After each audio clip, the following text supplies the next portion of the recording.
Behold, the all-seeing eye. Guys, it's happened. Guillermo Del Toro has finally got his hands on Frankenstein. He brought it to the big screen, and honestly, it did not disappoint once again. Because Guillermo is that she is that girl. Frankenstein is one of the best known works of English literature, yet I knew close to nothing about this story going into it. Well, nothing other than what was shown in the 2004 smash hit Van Helsing, the cultural reset that failed to reset the culture. A mad doctor stitches body parts together to create a new creature he then brings to life with electricity. The creature slash monster slash whatever you want to call it is depicted as a very resilient, very innocent, naive, childlike individual, curious about the world around him and hungry to live. What I did know was one of the most common misconceptions about the story, which is that Frankenstein is the name of the monster. And after watching the film, I can honestly concur. Frankenstein is the name of the monster. I've only read the Wikipedia summary of the novel, so I'm not the best judge of how good of an adaptation the movie is. What I can say is that reading through the summary of the novel, several changes to the story were done, particularly when it comes to the creature's violence. And this is your spoiler alert for the rest of the video. If you still want to watch the movie without knowing what happens, then this is your warning. Some of the changes felt like they breathed new life into the story, like Frankenstein asking for a companion instead of a female companion. The creature also only ever kills in self-defense, whereas in the novel, I think he kills the bride of Victor's brother to punish Victor. It gets wild. And the messaging can be interpreted in many different ways. Free will, power and freedom of choice, our purpose in life, science versus faith, love versus lust, nature versus nurture, generational trauma, never-ending cycle of abuse, meaning of life, purpose, what it means to be alive and what it means to live. It gets philosophical at times, and I will admit that this story specifically isn't really my cup of tea. I'm just not a big fan either way. Yet despite this and despite the movie's flaws, it's just a visually stunning journey of self-discovery, identity, and freedom. But don't worry, there are some very familiar elements to the movie as well. Oscar Isaac continues stealing British roles from British actors. Guillermo del Toro is still doing movies where women fall in love with grotesque creatures. Mia Goth is still playing two roles, and Jacob Elordi is still really fucking tall. It's just a good piece of media, like such a good piece of media for us to consume and absorb and enjoy. So without further ado, let's get into the story, but also make sure you subscribe down below, because this time we really are almost at 1 million. Like, we're almost there. Prelude. The movie opens in 1857 in farthermost north, where the Horizon, a Royal Danish Navy ship, got trapped in ice on its way to the North Pole. It's cold and miserable, and the entire crew is hard at work trying to free the ship from the ice when an explosion alerts everyone. Upon investigation, they find Victor Frankenstein, who has a prosthetic leg, passed out on the ice. And then a distant growl sends shivers down everyone's spines. They haul the man up to the ship and prepare to defend themselves against whatever is approaching. A creature emerges from the foggy night. They shoot but quickly realize the creature can't be stopped. They panic and retreat, and the creature attacks. Y'all, it is throwing these men around like they are just wet wipes, seemingly immune to injury. He demands they bring the man to him, but instead they attack, and after losing a few more, manage to throw the creature overboard. Enraged, the creature literally rocks the boat with his bare hands. That is until one of the men shoot the ice and the creature falls through the ice and sinks to the bottom of this body of water. Inside the ship, Victor Frankenstein claims responsibility for the creature's creation and tells his story. And y'all, he starts the story at the very beginning. When I was born, I was given my name, Victor Frankenstein. Part 1, Victor's Tale. Victor was born to an upper-class family. His father, a renowned physician, married his mom out of convenience and was as absent as he was strict. An asshole, per se. He hated both Victor and his mother. And when Victor was just a kid, his mother died giving birth to his younger brother, William, who quickly became their father's favorite. Guys, the casket they bury the mother in, or the coffin, I don't know what it is, but it looks luxe as fuck. Following his mother's passing, Victor commits himself to conquer death. He has a vision, bringing the dead back to life. A vision further solidified when he sees this diva for the first time, the Dark Angel. His father dies sometime later, also buried in a fancy coffin, and his death separates the brothers, who go on different paths in different cities. Jump to 1855, and an adult Victor does a demonstration for the Royal College of Medicine Disciplinary Tribunal, and the demonstration is whack. He reveals the torso of a corpse stitched to a different corpse's arm and electrocutes it, and it comes to life. He then proves this isn't just a trick and the creature really is alive by throwing a ball at it. This shit's so disgusting. Now, for the demonstration, understandably, everyone freaks the fuck out, and he is expelled from the Royal College of Surgeons of Edinburgh, thanks in great part to religious fears over these perceived unholy acts. Only God can give life. All the women who've ever given birth, blasphemy, you can't prove it. Stop spreading misinformation, stop spreading propaganda. And honestly, I don't know, this human experimentation sounds like a gay boy's hobby to me. You're just going around building the perfect man made of the perfect body parts, the perfect arms, the perfect legs, the perfect... Come on now, Victor, if Victor was Anyway, he can now bring things back from the dead. Exciting. Or at least it is for Mr. Henrik Harlander, the uncle of William's fiancée, Victor's younger brother. Henrik approaches Victor after his demonstration, gushing over Victor's experiments and the potential they have. However, he points out quite correctly, the corpses he reanimates stay alive for a very short amount of time due to the depletion of electricity. There's no storage for the energy. But he has a solution. Using the lymphatic system as a means to store and distribute energy, the reanimated corpse can potentially be given eternal life. It's also scientific. Oh, I can already imagine some loner out there dreaming of recreating this in their basement, following it step by step. Don't try this at home. All of this is enough for Henrik to offer Victor unlimited resources to pursue his experiments, just in time for William to arrive with his fiancée, Lady Elizabeth Harlander, played by Mia Goth. Victor is immediately smitten by her, and he has no problem vocalizing loud and clear all of his theories and ideas and why he should pursue them. But Elizabeth is giving him the Shania Twain treatment. That don't impress me much. If anything, she's annoyed by how forceful and loud he is about his ideas of resurrecting the dead, drunk on his own ambitions and arrogance and ideas of grandeur. She says ideas on their own aren't enough to justify themselves, comparing ideas of patriotism and freedom that lead to wars and good people dying for ideals defended by those who never even put their lives in danger in the first place. It's almost like history repeats itself. It's almost like we keep making the same mistakes, like we don't learn from our past. Damn, it's tragic. Henrik is quick to procure a giant empty tower that was built as a water filtration plant to irrigate the fields, but was eventually abandoned at the start of the war. And this place is massive. Massive and dirty. All we're missing is Nene Leakes walking around clutching her pearls talking about the white refrigerator. I'm just kidding, it's actually stunning. Victor quickly gets to work by first procuring perfect specimens for his construction, aka criminals hanged for their crimes. Nice. Henrik also contracts William to help Victor, and they slowly build his lab. One day, though, Henrik tells Victor their time is coming to an end. Despite promises of unlimited funds, things are changing, and he now has only 1 week to finalize his experiments. And my favorite scene of the film, I don't know.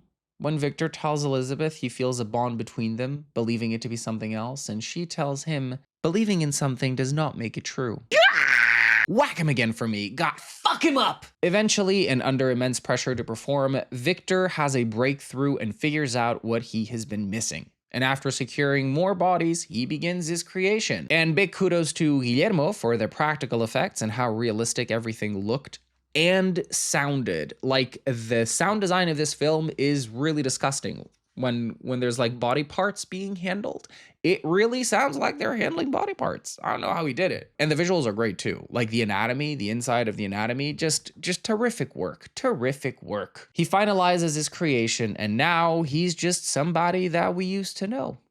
Sorry, I had to. Before he can finalize his experiment, Henrik confronts him. Turns out Henrik is dying of syphilis. Y'all, remember when people died of syphilis and now it's just a quick shot and ta-da?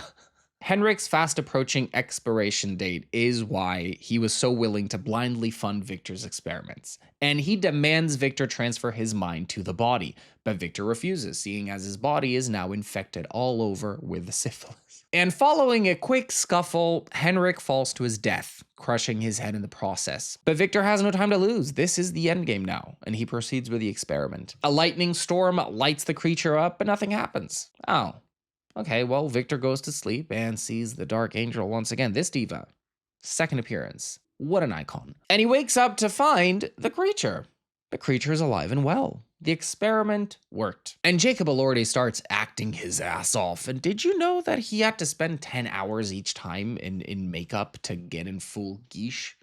It's a lot of hours. Anywho, following the initial excitement, Victor chains the creature in the basement for everyone's protection after witnessing the creature's immense strength and rapid healing ability. The creature's like the Wolverine minus the claws. Unfortunately, he's also a bit dumb. Like a big dumb baby with a strength of 10 elephants. It's dangerous but also frustrating. Victor grows exasperated by the creature's inability to say anything other than Victor, the one word he has learned and been able to repeat, and starts acting the same way towards the creature as his father did towards him. And then William and Elizabeth arrive. She wanders down to the basement and finds the creature, becoming immediately fascinated by it. She then confronts Victor in tears, thinking he's been torturing someone, but he explains the truth.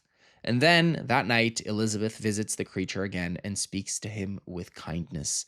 Just two curious, vulnerable minds reveling in each other's presence, and it prompts the creature to be able to say her name. And Elizabeth and Victor are such an interesting contrast. Like, he's a cynic who believes in science and facts and maintains something must have gone wrong for this creature to be so dumb.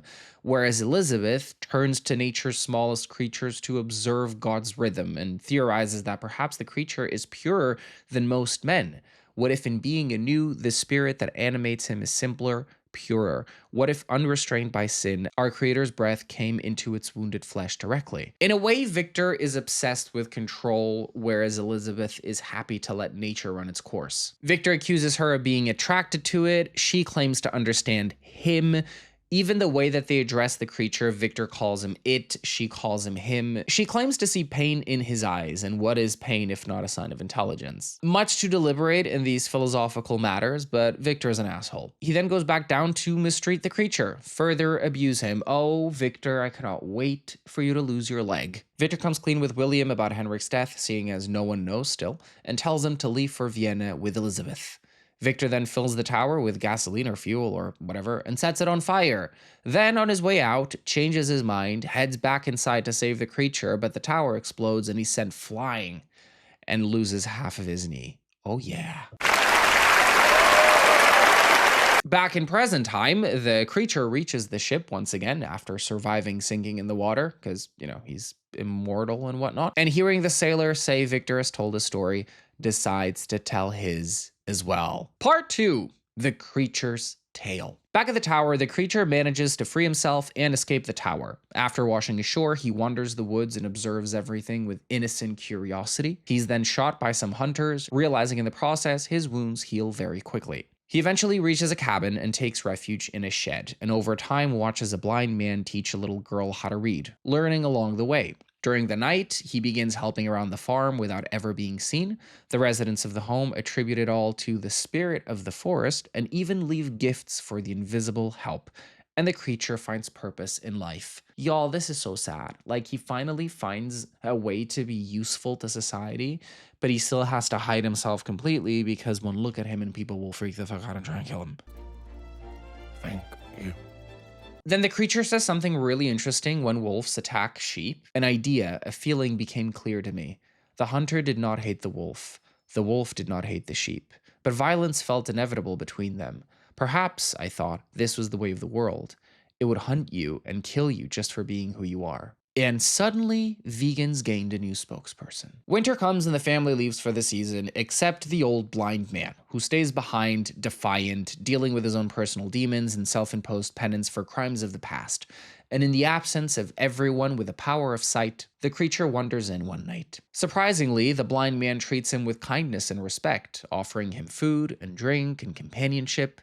Make this your home, and I your friend. You guys, this is heartbreaking. Like, poor creature experiencing kindness for the first time, and it has to be from someone who can't even see him. The creature learns to read and eventually finishes one novel, and then another, and then another. Further educating himself on culture and art and fiction and psychology, he learns and learns some more until one day he returns to the tower and finds a letter with Victor's address. Upon his returning, however, he finds wolves attacking the blind man. He fights the wolves, even killing a few, and then comforts the blind man in his last minutes of life. But before he can mourn his friend, the hunters return and attack him. So he kills one of them in self-defense and escapes before being gunned down. After waking up again, because the creature is immortal, he realizes that immortality means a very long life, very lonely, and decides to track down Victor. And what do you know? It's William and Elizabeth's wedding night, and Victor is pariah number one for being an asshole and a monster. The creature arrives and asks Victor to make him a companion, someone like him so he isn't alone forever. And I like the fact that he asks again for a companion, not a female companion. I think that for the creature, what matters is to not be alone, to not be lonely. It doesn't matter if it's a man or a woman, if it's young or old.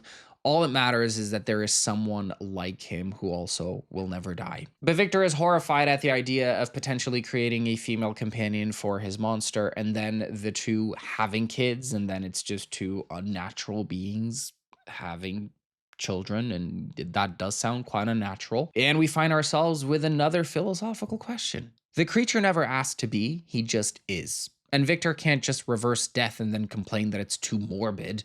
Fucking beast. The creature's had enough and starts throwing him around like a sack of potatoes. Elizabeth appears, alerted by the commotion, and once again becomes entranced by the creature, and the creature by Elizabeth. Victor, piece of shit that he is, pulls a gun and shoots at the creature, but ends up hitting Elizabeth instead, who shields him from the bullet. Unaware he's immortal, I guess. A bunch of men show up and mistake the creature for the assailant, so they attack him, and in defending himself, he ends up mortally wounding William. And Victor says he can save him, but in his last breaths, William says that he was always fearful of him. You are the monster. The creature leaves the building with Elizabeth in his arms and takes her to a cave in the woods where she dies, having accepted her fate. She says that her place was never in this world and that she longed for something she only found with him. Love. No matter how brief it may have been, it is made eternal. And then she dies. Victor gives chase to the creature, who confronts him, telling him she's dead, and he longs for the same. But because he can't have that, he's gonna make him his bitch, basically. The creature then leaves, and Victor starts tracking him down, hell-bent on killing him. And then we get this really nice scene on ice. The creature approaches the tent, and Victor shoots his hand. So he drags Victor out and says, "You only listen when I hurt you." And ain't that the truth? Victor became his father, impatient, abusive, aggressive, harsh, and only listens when pain is involved.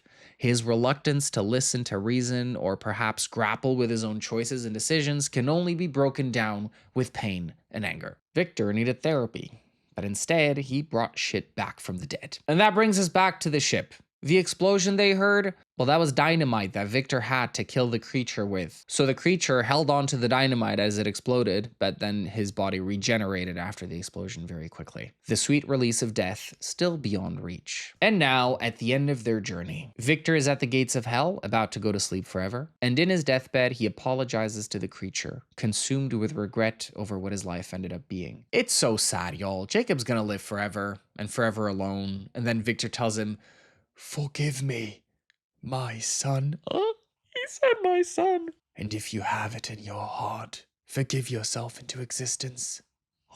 If death is not to be, then consider this, my son. While you are alive, what recourse do you have but to live?" What choice do you have but to live when you're alive? And it's as simple as it sounds, obvious, it's such a powerful statement. The creature forgives him in tears, kisses him goodbye forever, and then says, "Rest now, father. Perhaps now we can both be human." They called each other father and son. The creature then peacefully leaves the ship and frees it from the ice, and the crew decide to abandon their mission and return home. And the movie ends with Jacob wandering the icy landscape, alone, finally committed to living. The end. What a fun movie. What a fun, sad, tragic, interesting movie. Oh, wow. Guillermo Del Toro, never change. Love your work. You really are that girl. Mia Goth, leave that man. He does not deserve you. Oscar Isaac, play an American.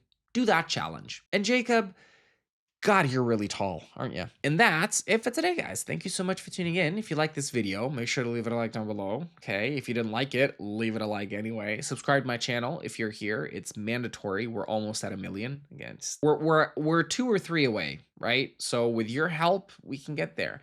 And let me know in the comments down below, what other interesting details did you notice about Frankenstein that I may have missed? I want to know, because I think this is one of those movies that different people are going to take very different things away from it. So yeah, and until next time, stay safe, stay sane, stay stupid, and stay stuttering. Bye, guys.